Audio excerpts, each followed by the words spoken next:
ការលាចាករបស់ព្រះអង្គឥសីគឺជាភាពសោកសៅរបស់ពួកយើងគ្រប់គ្នាដែលជាអ្នកគោរពដល់ព្រះអង្គតែពេលនេះយើងរកអ្នកថ្មីស្នងបានហើយឯការស្នងឥសីអាគីនេតនឹងមកដល់ពេលខ្លីខាងមុខនេះ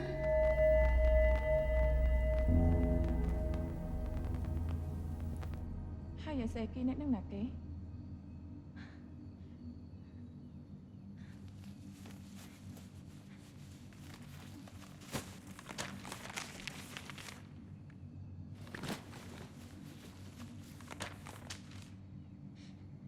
នេះជាឥសីអាគីណេតជាឥសីដែលមានឫទ្ធិអំណាចខ្លាំងណាស់ហើយថែមទាំងមានផ្នែកទី3ដែលអាចមើលឃើញរឿងគ្រប់យ៉ាងដែលកើតឡើងលើលោកនេះទៀត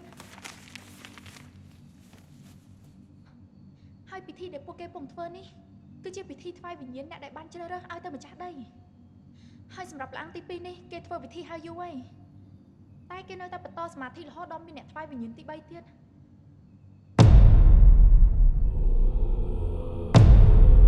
នេះជាពេលដែលឥសីទាំងអស់ត្រូវសមាធិរួមគ្នាដើម្បីលះអាង